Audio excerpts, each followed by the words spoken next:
Hey, what's up? John Sonmez here from SimpleProgrammer.com. So I got a comment on the YouTube, the Simple Programmer Facebook group. If you don't know what I'm talking about, it's sort of secret to get in there, but I'll give you a link here where you can sign up for it. I think the only way to get in right now is through the Patreon page at I think it's might be the $20 or $35 level, and if you sign up there, you can get into it. Eventually, I'll open this up more, and I'll have a way that you can pay to sign up for it. But right now, it's limited. Okay, so if you want to get in there, you can check that out. I'm not really promoting it yet because I haven't really launched the community, but there's a lot of cool people in there asking a lot of cool questions and helping each other. So if you want to get into that, you can that's always an option for you. But like I said, I'm not pushing it because I'm not really at the point of promoting it yet. Eventually I will. Okay, so Dan in there asked this question. He says, John Sonmez, I was at a conference recently where one of the speakers basically said people should market themselves by writing a book. This is similar to your write a blog advice. What are your thoughts? So first of all, let me plug my blogging course. I've done a lot of videos on blogging. Actually, you can check out the blogging course here, okay? And then there'll be a link and whatnot. You can check out the blogging playlist as well. Maybe we'll link to that.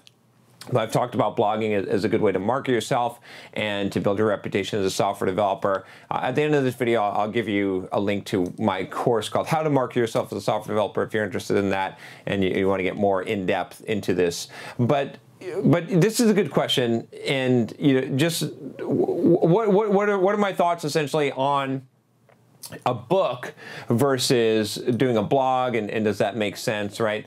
And there's some interesting discussion, I think, on the Facebook page about this. But here's what I think about this. I think some people said, oh, well, you shouldn't really create a book until you have an audience, and it's not going to be effective then if you don't have an audience. And here's what I would say. This is what I would say, basically.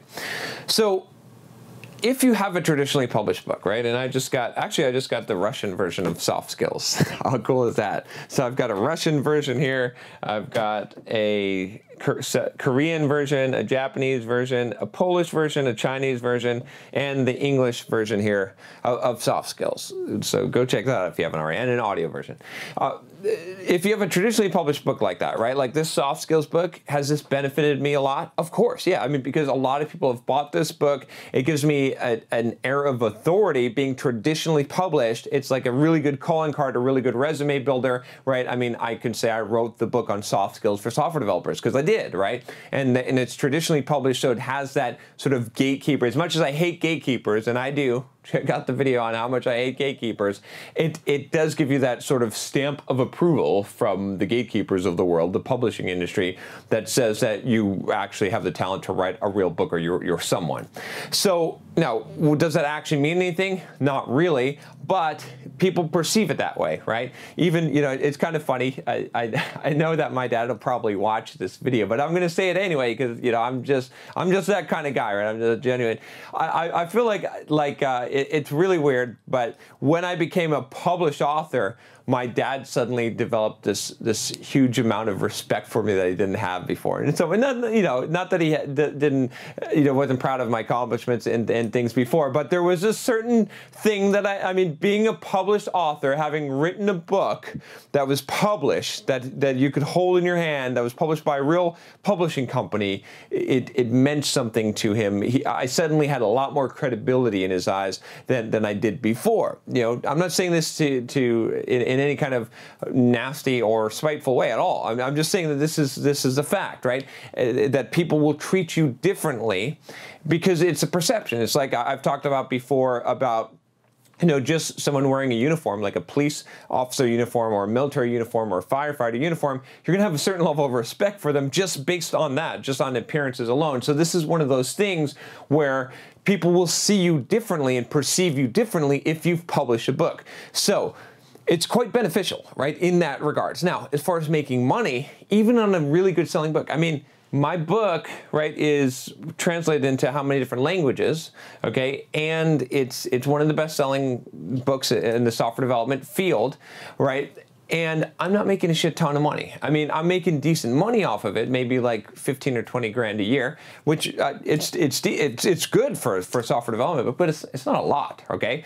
So don't do it for the money, and that's with a really good selling. Most software development books, most books that you write are not going to make you. They're not even going to make more than the advance, which might be a couple of grand. So it's not. That's not why you do it, okay? And it's not going to necessarily build you an audience if you don't have an audience. So when someone said, "Well, you should have an audience first," in order to have a successful book, right? Soft skills probably wouldn't be successful. As much as I love my own writing and think that everything I do is fantastic, check out the video on that. I'm thrilled with myself, right? As much as I think that, to be honest with you, the book alone probably would not have gone viral had I not had enough of a flame, enough of a kindling to start it, right? When you have an email list, when you send out and you've got on day one, you've got 150 reviews on your book because so many people that are in your audience went and bought the book and left reviews on it,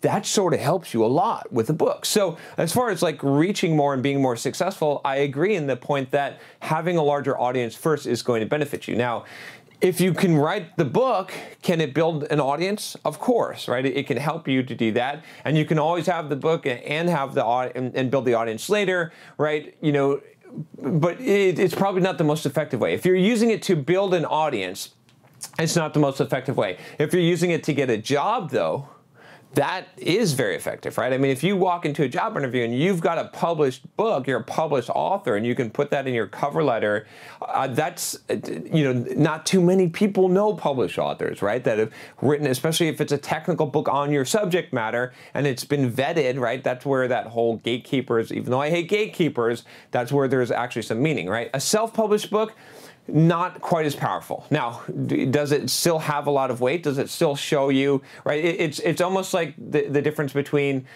I hate to use this comparison, but having a degree from a coding boot camp and having a college degree, right? It's like, or certification or something like that to that level. The self-published book is more like the certification or the boot camp certificate. It says, yeah, I accomplished this and I did it, but there's no gatekeeper, so it's not really vetted as much. Anyone could have self-published a book, but not anyone could have a traditionally published book. Again, I'm not saying this to like knock anyone who self-publishes a book, because hell, go check out my new book. I'm self-publishing it, right? It's not because the publisher would reject it. It's because I want to reach more people. I want to do it myself this time. I want to do it for, and that was a nightmare, by the way.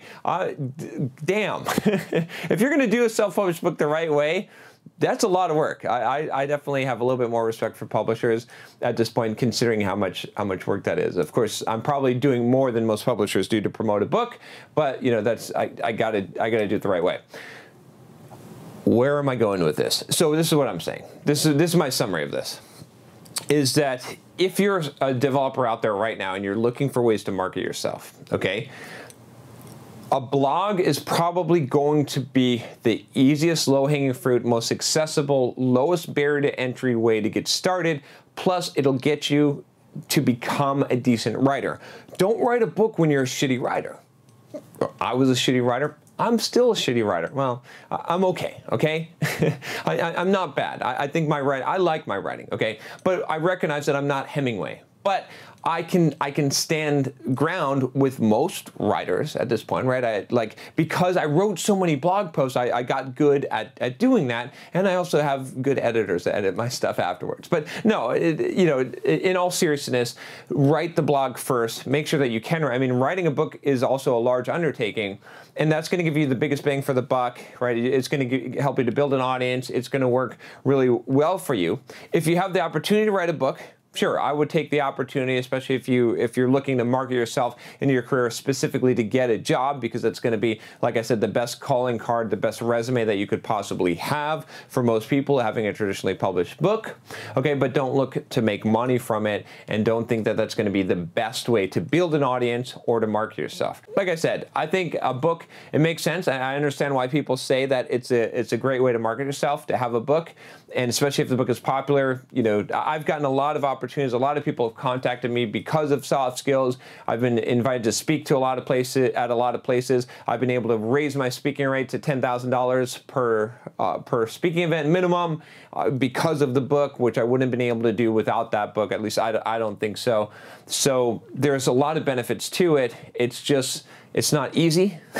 And if you're starting out, like I said, you can check out my How to Market Yourself as a Software Developer course for more details. But honestly, like, if you just want the basic advice I'd give you, and this is why I talk about it so much, is just start a blog. Start there, because that's going to be the biggest bang for your buck. It's not going to take you as much effort, and it's accessible. It's a low-hanging fruit, right? Doing something like podcasts or YouTube videos, I talk about also in that course, and those make sense, but these are not as accessible, right? It's not as easy. If you've ever tried to talk in front of a camera, not quite so easy. It takes a little bit of work to that. I was just watching Eli the Computer Guy talking about how people are crying on VidMe because they're small YouTubers, but they haven't put in the work and the effort and whatnot. So, all right, that's all I got for this. If you have a question for me, you can always email me at john@simpleprogrammer.com. And if you like this video, make sure you click that subscribe button below. Click the bell if the bell shows up down there to make sure that you don't miss any videos. I'll talk to you next time. Take care.